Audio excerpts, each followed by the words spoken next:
The views expressed are not necessarily those of KSCJ and Powell Broadcasting Company. This program is not intended to replace the advice of doctors or other clinical providers. Consult with your practitioner to ensure the proper course of action for you.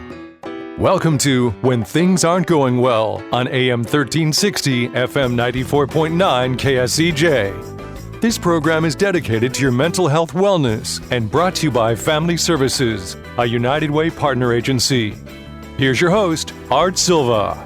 Good morning, Siouxland. I'm Art Silva, and welcome to When Things Aren't Going Well.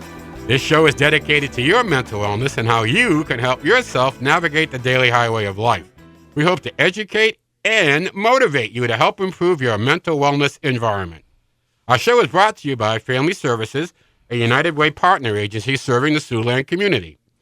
Our topic today is how to talk with your children about difficult topics in the news.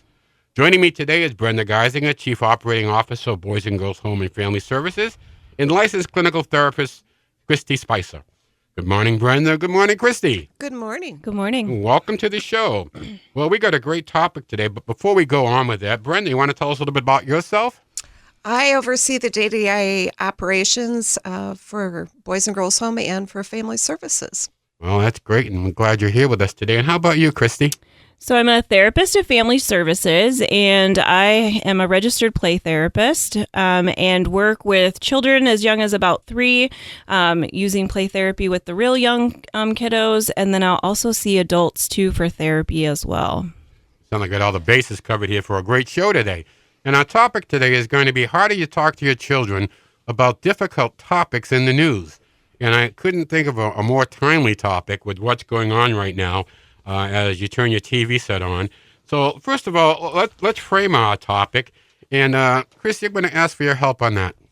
Yeah, so when I think about the news, there's just so much that kids and adults, for that matter, can be exposed to through the news.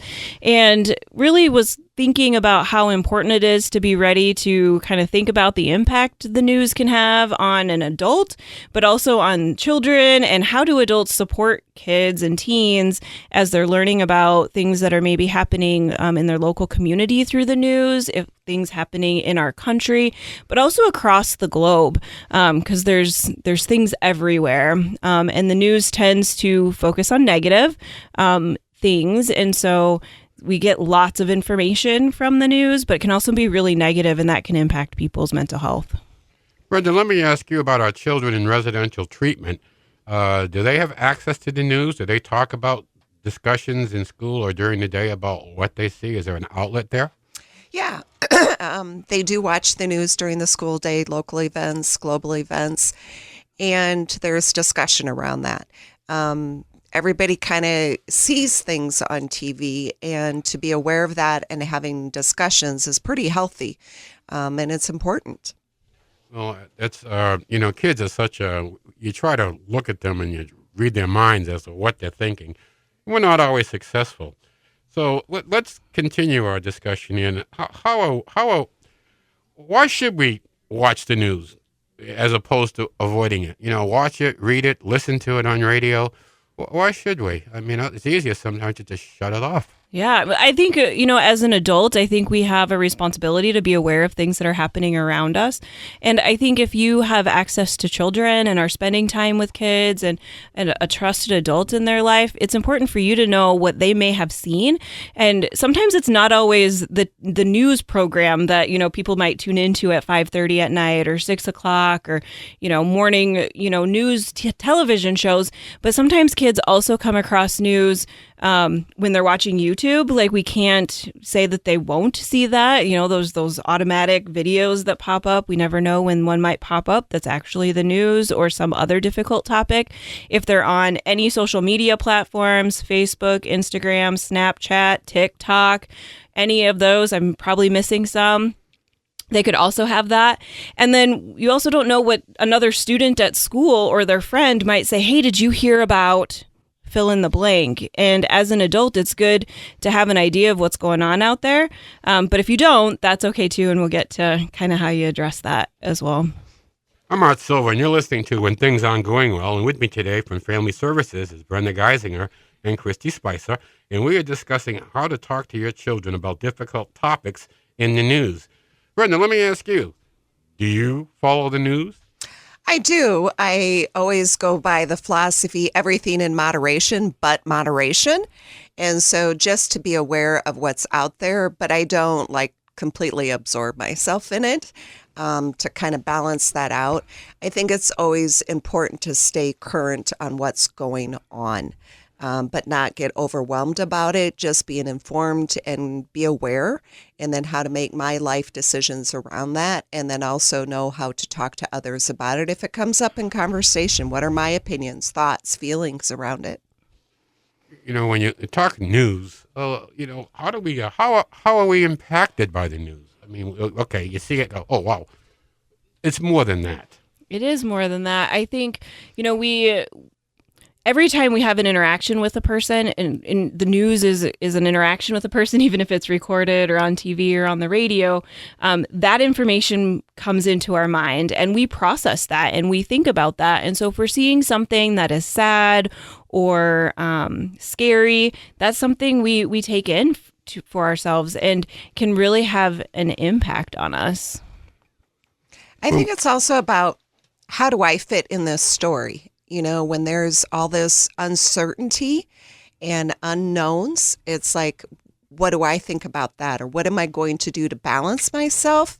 And it may kind of trigger some emotions. I don't know. I have huge fear, or I have a definite opinion. I'm really angry, and how to process all of that, because it's definitely around us. I was also thinking, too, that the source of our news is really important to consider and think about. There can be things you listen to, things you read, things you watch that can be sharing information that might have a spin on it or might have some personal beliefs included.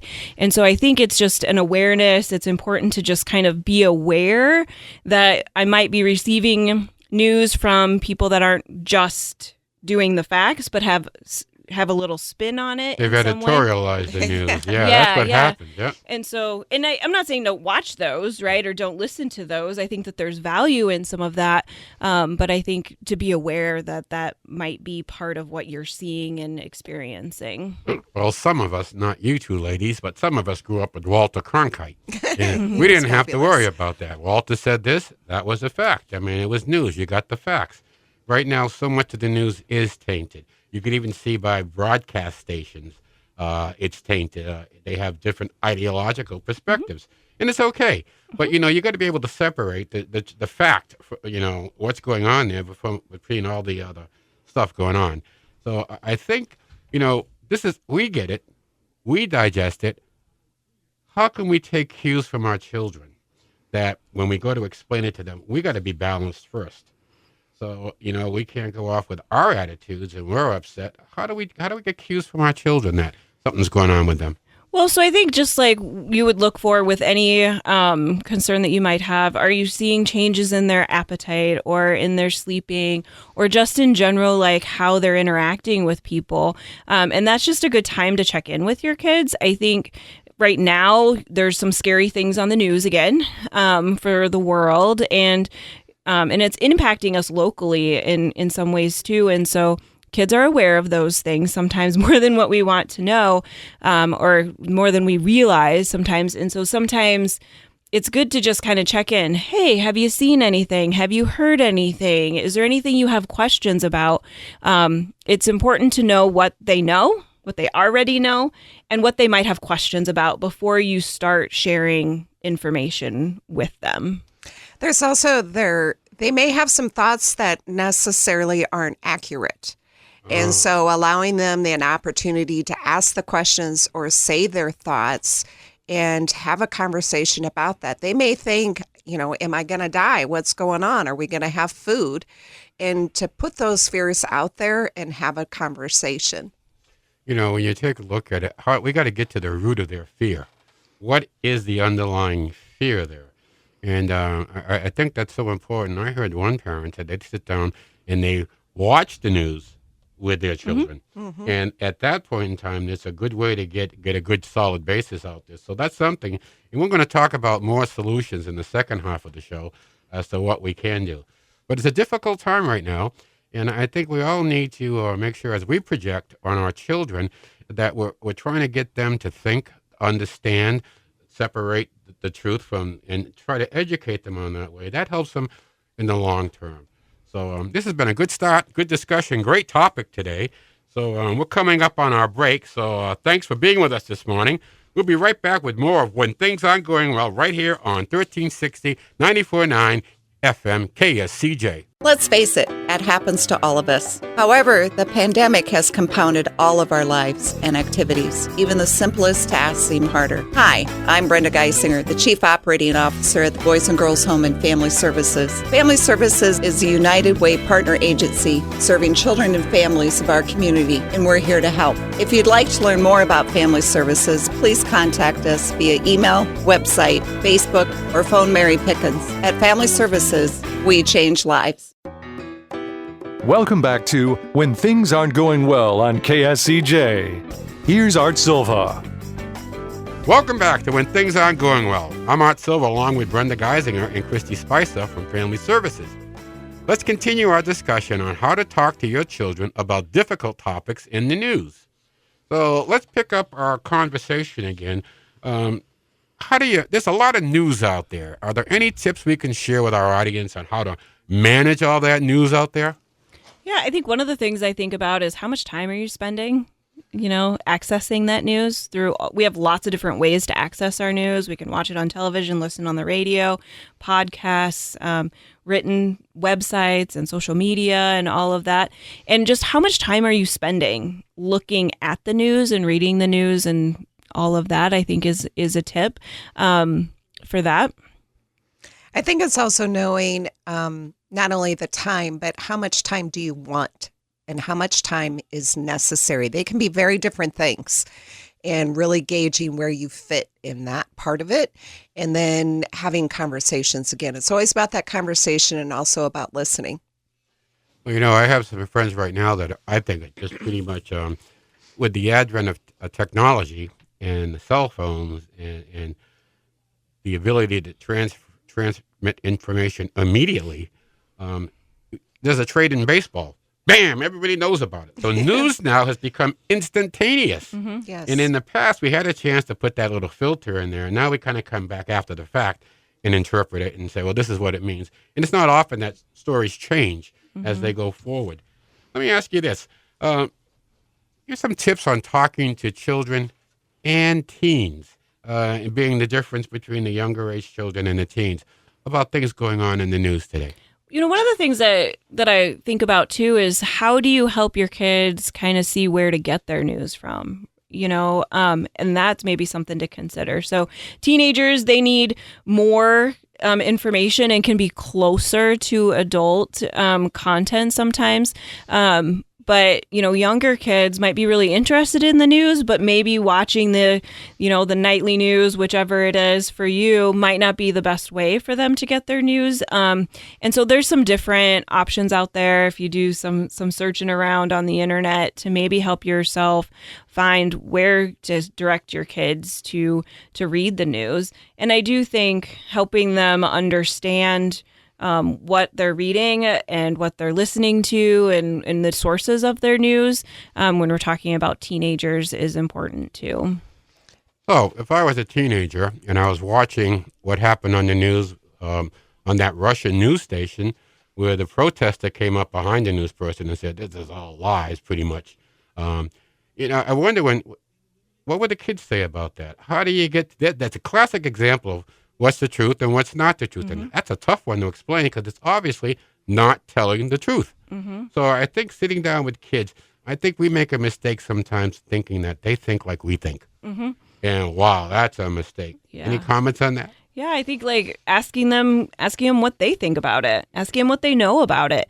Really trying to get their perspective on it is really good. And then being able to listen to their questions that they might have, right? And making sure that they know that they can come to you and say, I saw this, I don't get it, or what's that all about? What does it mean? Depending on their age, different questions are going to come up.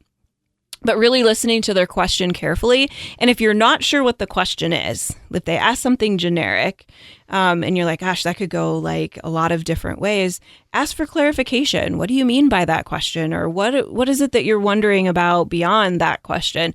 Or what is your concern? Might be some good questions to follow up with before you start to share information with them.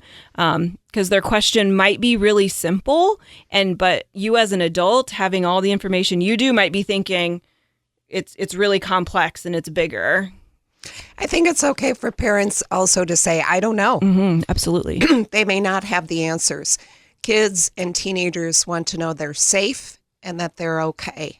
And sometimes, the phrase commonly used now, it's okay to not be okay, and allowing that conversation to happen. But it's okay to say to your kids, I don't know what's going to happen. But no matter what, we're a family and we're going to get through this. And that I'm going to do my best to keep you safe. Yes. Right? Because that's what kids need, reassurance. I think that's what we as adults need reassurance with as well, that even though it might be uncertain, we have people we can count on, and we're going to do our best to be safe, and we're going to do our best to keep everyone safe that we love.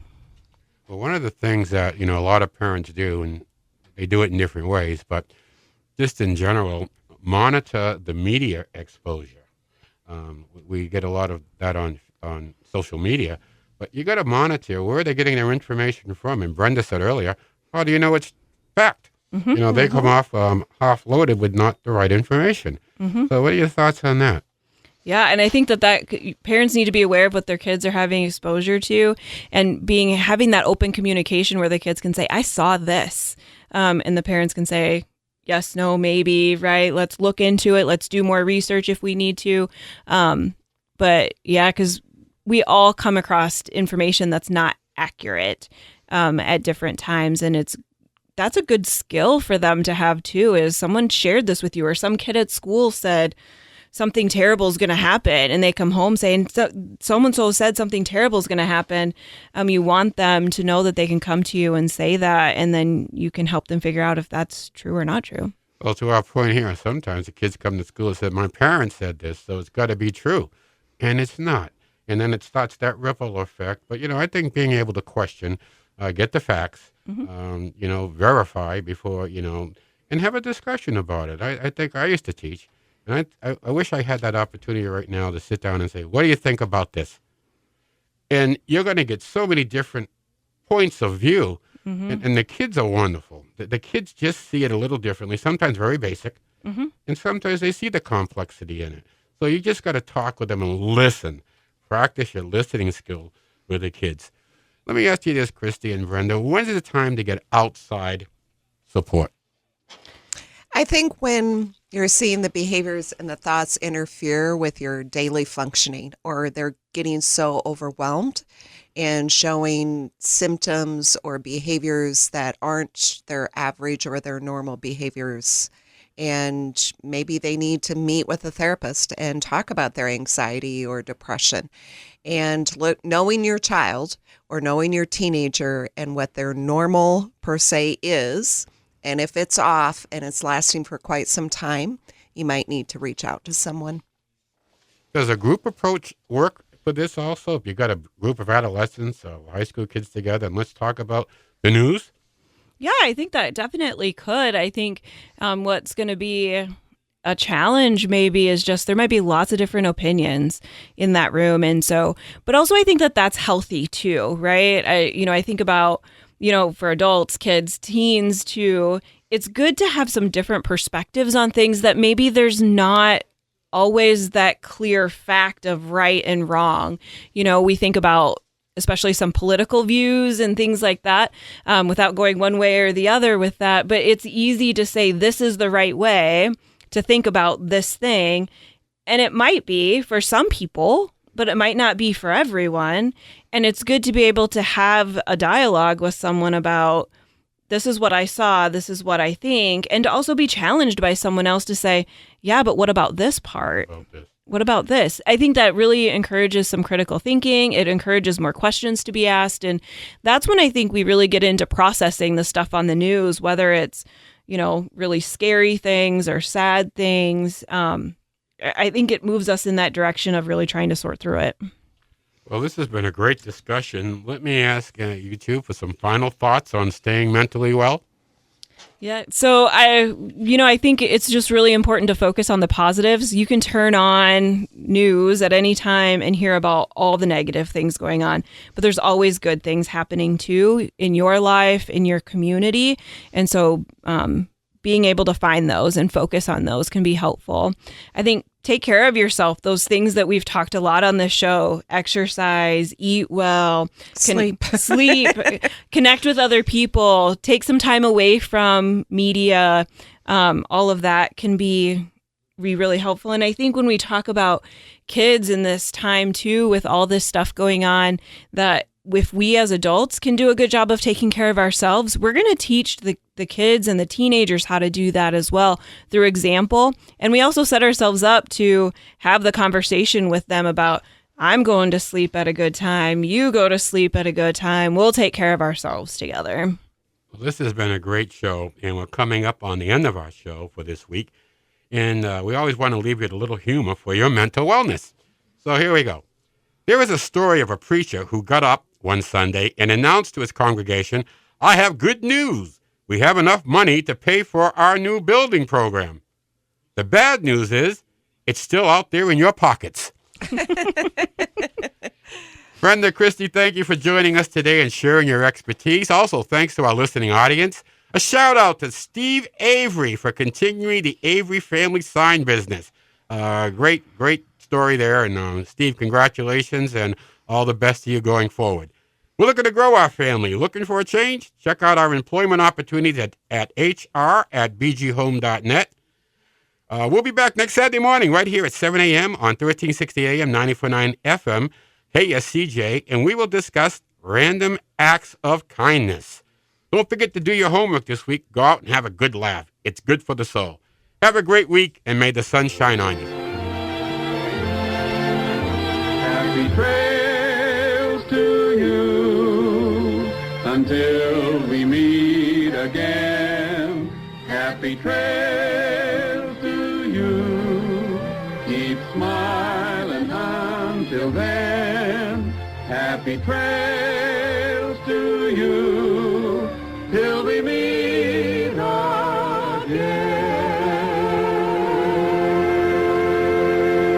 For more information on the services provided by Boys and Girls Home and Family Services, see them online at boysandgirlshomeiowa.org. Or you can call 712-293-4700 to get more information about family services, residential treatment, the Opportunity School, the Siouxland Family Center, and more. At Boys and Girls Home and Family Services, we change lives.